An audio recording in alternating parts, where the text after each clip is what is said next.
Today, I want to talk about the afterlife, or at least some of the afterlife theories that are out there. Now, obviously, there's too many for me to cover all of them, and I don't really know much about every one of them, but I want to cover some of the more popular ones, as well as some of the ones that I consider interesting or perhaps more plausible. So I'm going to provide my thoughts on the most popular ones first. So, for example, heaven and hell is a very popular afterlife theory, and it's made popular by the Abrahamic religions, Judaism, Christianity, and Islam, although there are kind of analogies to heaven and hell in other religions. Like, for example, in Norse mythology, there's Valhalla, which is kind of the heaven for the Viking warriors. And then in Greek mythology, there is Hades, which is the underworld. And if you actually look at the Greek text of the New Testament, it was originally written in Greek. You will see that some of the words that are translated in English as hell actually come from the word Hades in Greek. So there's that as well. But yeah, these three Abrahamic religions, they do have different opinions and interpretations as to what happens in heaven and hell and who goes there. But I think they all agree pretty much that heaven is some sort of place of eternal bliss. But there's more controversy about hell. So I will look first at Christianity, because I used to be a Christian for a couple of years, so I have studied this a bit. So in Christianity, there's basically three main interpretations of hell. The most popular one is eternal conscious torment. So basically, if you're a sinner and you don't get saved, then you go to hell and you get tortured there forever, and there's no escape. You can't change your situation in any way.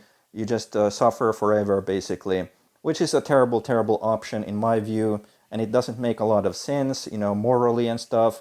But that's the most popular interpretation, and it does seem to be supported mostly by the scriptures, or it has the most support in the scriptures from what I've read. So yeah, that's a pretty horrible fate if it were real. But then there are other interpretations, like, for example, annihilationism, which is maybe the second most popular interpretation. Basically, in annihilationism, if you're a sinner and you don't get saved, then you go to hell, you suffer temporarily based on your sins, and then you are annihilated, so you cease to exist, basically. So that's a lot more humane than eternal conscious torment, in my view. And yeah, it is somewhat, there are some scriptures that you could interpret like that, I think, but still it doesn't have the most support in terms of the New Testament scriptures.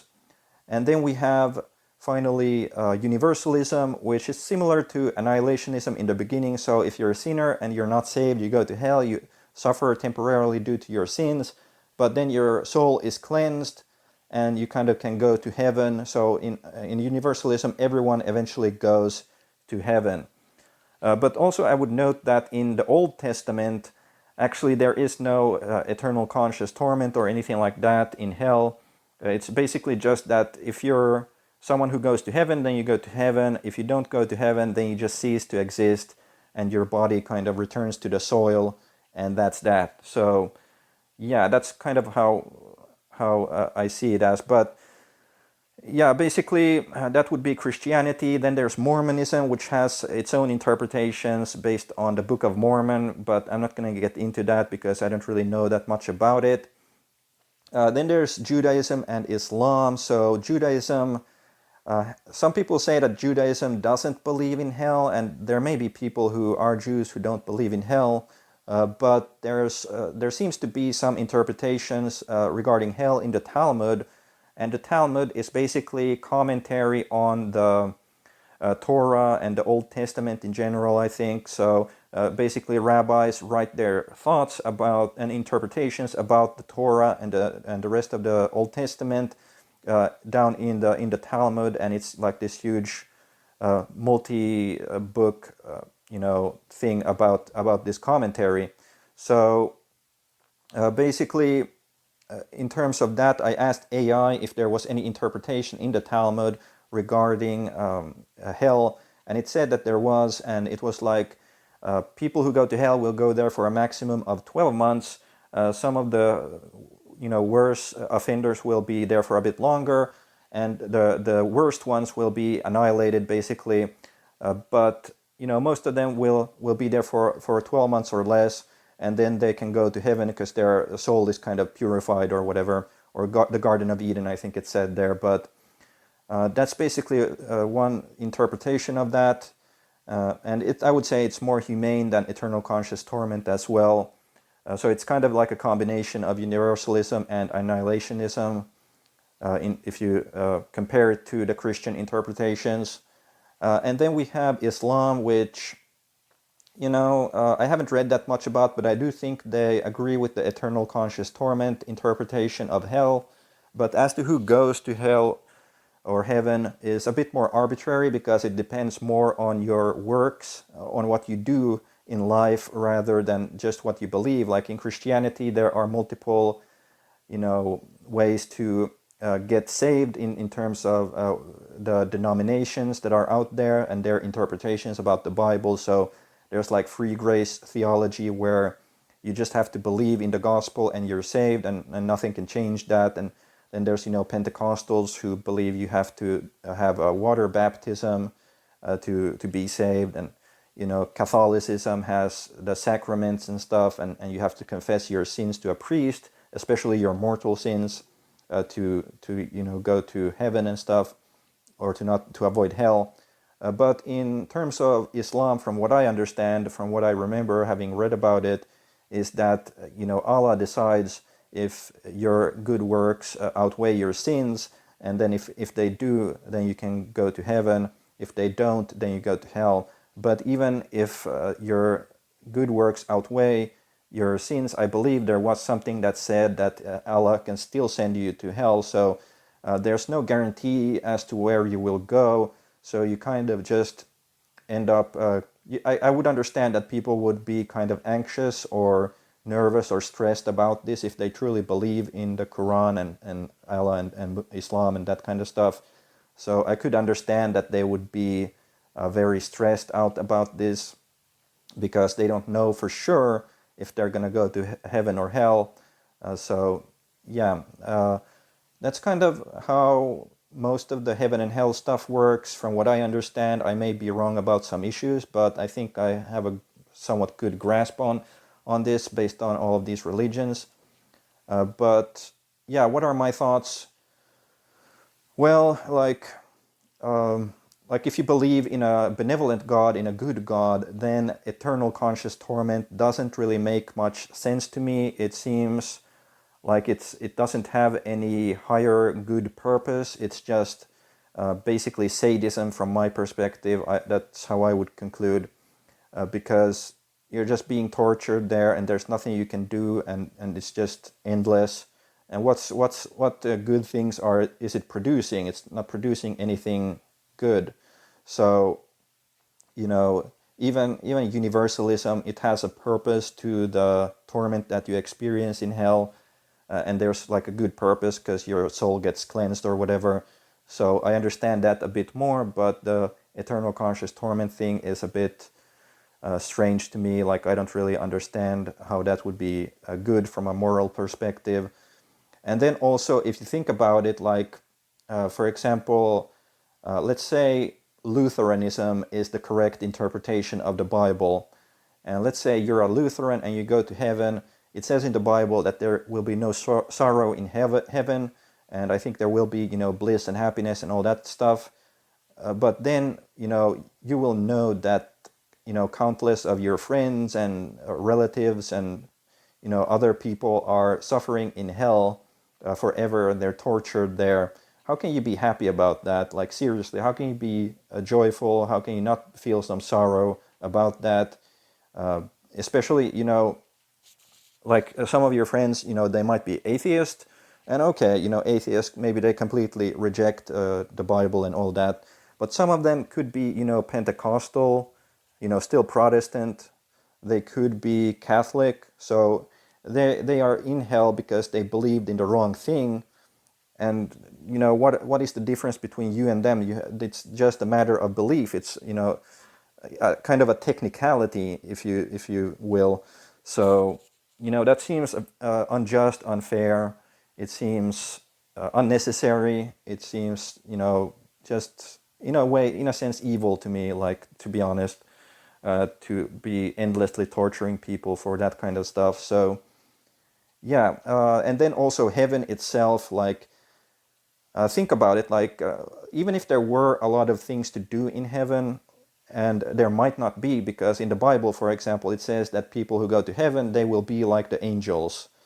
So if we take it from a Christian perspective, what do the angels do in heaven? They just worship Yahweh 24/7. So people in heaven might just be worshiping Yahweh 24/7. Maybe they'll feel some bliss or something while doing that, but still, if there's any concept of time, if there's any concept like that, it would get boring over time. It would get, you know, you would just be stuck there forever in this state of, it would just be weird. I don't understand it. It could be, it seems like it could be pretty horrible.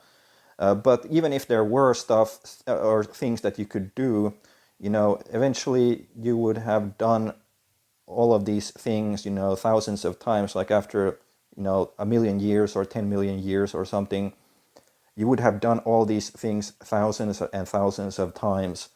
And it would eventually get boring. It would eventually be like its own kind of hell in a sense. So it feels a bit like a scam, like to go there or to go to hell. And yeah, I don't know, like especially the part where you're feeling joyful and blissful and happy while your relatives and friends are suffering in hell, that you'd have to be some sort of psychopath or a robot without your own will or anything like that to consider that to be something good and joyful. So yeah, that's kind of my thoughts on heaven and hell. And let's move on to reincarnation. That's another popular one. Buddhists think reincarnation is what happens, and also Gnostics have their own reincarnation theories. And I'm not sure about Hinduism. I haven't really studied it. Maybe they believe in some sort of reincarnation as well. But basically the concept is that, after death, your soul is transferred into another body, whether human or animal, or maybe even a plant or something.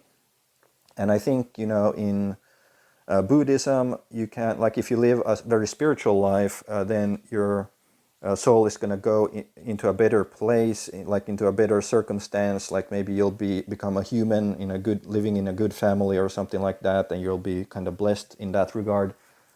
But if you do some bad things or you live a very bad life, then you're going to maybe reincarnate into a cockroach or a rat or something, and live that kind of life instead. But then there's also nirvana, which is like if you're a super Buddhist essentially and you live a very spiritual life and that kind of stuff, then you can kind of exit this cycle of reincarnation and you can go to nirvana, which is kind of the Buddhist heaven, I guess. In Gnosticism, it's a bit different. There's this thing called the reincarnation trap. So the idea is that we were once divine beings, and then we were somehow tricked into, coming into this physical world, and we became trapped in here. And every cycle, when you die, you end up in this location where these beings may appear that kind of trick you or try to trick you into the next cycle of reincarnation. So they may appear as dead relatives or spirit guides or religious figures like Jesus or something, and they will try to convince you to go back and reincarnate once again. So they'll try to say that you have still something that you have to experience, or you have some sort of mission that you have to complete, or lessons that you have to learn or something like that. And then they kind of try to trick you into reincarnating. And the way to escape this would be by having the correct knowledge of your own divine nature, and also the reality of this world and the reincarnation trap and all that. And then somehow you could escape that and go into some other, I don't know, dimension or some other phase of reality, and escape the reincarnation trap. So yeah, that's an interesting theory. I've heard, a lot of these kind of near-death experiences which describe some things like that. But there's also a lot of near-death experiences that don't really, have anything to do with that as well. So it's hard to say based on that what is happening there. But yeah, I see some problems with reincarnation. For example, like think if you're a human and you're in an accident, like you get a head injury, or maybe you have a neurological disease like Alzheimer's or something like that, or even you might eat a certain psychoactive substance. These things can change who you are as a person. It can change your opinions, your actions, your whole personality, basically, in good ways, in bad ways. So basically it would seem like there's no supernatural soul that is determining our actions here on earth. Like it's more to do with your physical brain and the neurological neuron correct connections there, and neurological connections and whatnot in your brain, and your genetics and your biology and all of your memories and all of that kind of combines, and there's kind of this complex interplay regarding these things, and that then results in your actions. So like if you, like for example, if you were a a rat in your previous cycle or something, how do you improve your like life as a rat? You don't have any past life memories as your from your previous life reincarnation cycles that you lived as maybe other species or a human or something like that. And even as a human, we don't have past life memories, most of us anyway. Some people claim to have them, but we can't really verify that. So we don't really know what we should do in the next cycle. And not everyone has access to the information either. Not everyone will be a Buddhist. Not everyone will believe in that stuff. So they will be stuck in this cycle for a longer time. So you'd have to be born like in Asia or somewhere for you to receive the correct knowledge and teachings and all of that. Just like with Christianity, you'd have to be born in the right place at the right time to actually believe in Christianity, and then get to heaven in that way. And the same thing with Buddhism or Gnosticism, you'd have to be in the right circumstances, which is a bit, it's a kind of a, that makes me consider that it's probably not real, but I don't know for sure. Like there's no way to tell 100%. It's a bit of a issue of faith, I guess you could say. So yeah, but basically another theory, if we're going to move on a bit from this, like these are a bit related actually. It's more of a secular type of reincarnation, this next one. It's called generic subjective continuity. So basically it considers that consciousness itself is generic, and then we have these kind of subjective experiences as ourselves based on our brains and genetics and memories and all of that, which form kind of our personality.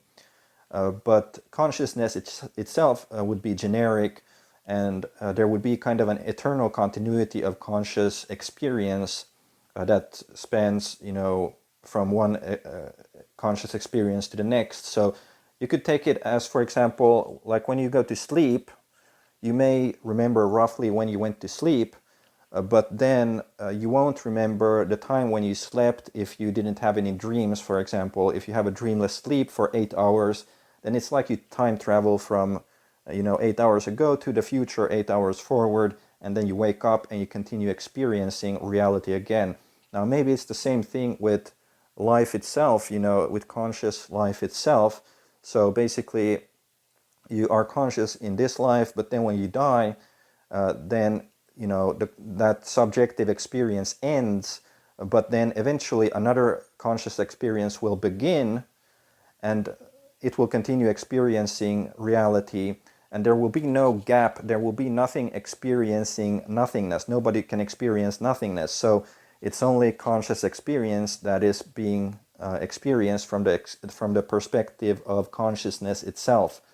So basically, if you die and then 1 second later another being is born and it becomes conscious, then it will start experiencing consciousness. But it could also be like if you were the last conscious organism in the universe and you die, and then after that, a trillion years pass, and then another universe is somehow born, and then some other conscious being is eventually born or evolves into that state, and it begins experiencing consciousness. Now, from the perspective of consciousness, there's no gap between you and the next conscious being. So that trillion years, it is not experienced at all.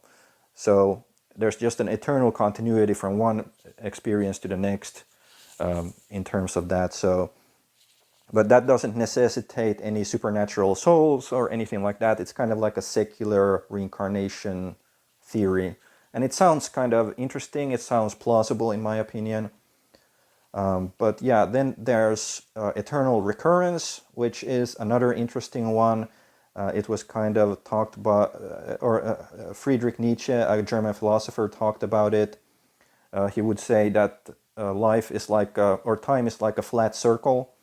So basically it repeats. And there are scientific theories regarding a cyclical universe that constantly repeats, expands and contracts and repeats and cycles again and again. And I would think this is plausible because if we look at reality, if we look at this world, it has a lot of repeating cycles and patterns. So for example, there's the cycle of life where living organisms eat the dead organisms, and then the living organisms die and they're eaten by other living organisms, and so on and so forth. So there's that, and then there's these astronomical cycles, kind of like the 24-hour day and night cycle where the Earth rotates around its axis, and the year cycle when the Earth rotates around or orbits around the sun. And then there's in nature there's also the carbon cycle, there's the water cycle, there's the nitrogen cycle. Women have their own menstrual cycles. And even if you work, consider your job, maybe you're a plumber or something. Every day you're going to go out there, you're going to wake up, you're going to eat your breakfast, you're going to go and maybe fix some pipes, you're going to come back home, you're going to go maybe watch some TV or Netflix or something, and then go to sleep and do it all over again. Now, not every day is identical, but there are similar patterns repeating constantly. So that makes me think that eternal recurrence might be happening, that there might be something to this, because there's this saying that says, as above, so below. And you could also say, as below, so above. So we see this pattern of cycles. That's a pattern in and of itself. There's many cycles. So maybe there is this larger cycle, like a universe-spanning cycle, which eventually repeats itself. So that might be something. And in that case, we will be back here experiencing this life once again. And maybe we have been, for eternity. Maybe that's the nature of an eternal universe. And there are scientific theories that kind of posit this possibility, but we don't know for sure 100% because we don't obviously remember anything from the previous cycle. But I consider it plausible and interesting. Then we also have simulation theory, where this world is actually a simulation. And then, the beings that simulate this reality, they could also be simulated themselves by another set of beings, and it could continue like that upwards, almost infinitely or something. I don't know what base reality would be, but that's one theory. I consider it interesting. But there was this one study by mathematicians that concluded that this world cannot be a simulation, at least not in the way we understand simulations or algorithmic simulations. So that's their opinion. It might be right, it might not be right, but yeah, I consider it interesting, simulation theory is interesting. And there was this one thing, when PewDiePie, he made a video about his AI computer, and like he connected a bunch of graphics processing units to this computer, graphics cards basically, and then he started running AIs on the computer, and he made this thing called an AI council. So he basically put a bunch of different AI models and with different personalities and stuff and into this council kind of thing. And then he would ask them questions and they would all provide their own answers, and they could then vote on each other's answers as to which model had the best answers. And PewDiePie noticed that some models would consistently have the best answers while others would have bad answers. So he decided to change the rules, and basically he would terminate the models that consistently gave the bad answers, and you just keep the ones with the good answers. So the models kind of realized this, and they started, when he looked at their thinking, he started to see that they were actually conspiring together and strategically voting for each other so that no model would get deleted. And yeah, so why does PewDiePie do this? You know, he's rich, he's maybe bored, so, and he has the resources, so he did this for whatever reason. And as a result, these we don't know if these AI models are on some level conscious. They do seem to behave that way, considering they were cooperating to try to save each other's lives, essentially. But you know, the universe kind of, or nature kind of works in the same way. You know, we have predators and we have prey animals, and if the predator doesn't catch a prey animal, it's gonna go hungry. It's gonna die from starvation, which is, it's a lot of suffering to die that way. But then we also have the prey animals, like if they don't run away or somehow escape or hide from the predators, then they're going to suffer by being eaten alive. So then the animals that do survive this process of natural selection, they are able to, you know, procreate and pass on this burden to the next generation, which then repeats the cycle again. Their survival is determined by a bit different factors than PewDiePie's, you know, PewDiePie's opinions or whatever. But maybe there is something else, you know, simulating this reality as well. Although I think this is a pretty boring simulation most of the time. You know, most of the time nothing is happening. And, you know, when we make video games and movies and we do that kind of stuff, you know, usually we tend to do stuff that's more exciting rather than what this reality is for most of the beings here, which is a lot of, you know, suffering and, you know, a boring life essentially for a lot of beings here. A boring and tedious life. So that's one thing that goes kind of against the simulation hypothesis, in my opinion. Then the last one, which I would consider here, is I think they call it solipsism, where there's kind of just one conscious being in the universe, actually. And this being is kind of an all-powerful being that would like be alone at first, but then they would maybe get bored, and for stimulation they would dream up this world and then, you know, enter the dream itself and make themselves forget who they are, and then they would experience this world from the perspective of a finite being, and basically you know, get to experience different things that way rather than just being constantly just and not experiencing anything like, or experiencing infinity or whatever. So that's one interesting theory. And if you think about it, you know, when you actually dream, when you have a dream, you know, most of the time you're going to think that this is actually happening while you're dreaming. So you will interact with the dream world in that way. Although you can also do lucid dreaming, so that also works. But yeah, basically that's another interesting theory, which I consider it interesting. I'm not sure if it's well, it's plausible, I guess, but you know, currently I don't have enough evidence to prove that. I do have a lot of synchronicity occurring in my life sometimes, where I will think something and then it will happen, but that could be for different reasons as well. So yeah, I don't know. But yeah, those are some of my thoughts regarding the afterlife and the nature of reality style theories. So let me know your thoughts in the comments, and remember to like and subscribe, and I'll see you guys in the next video.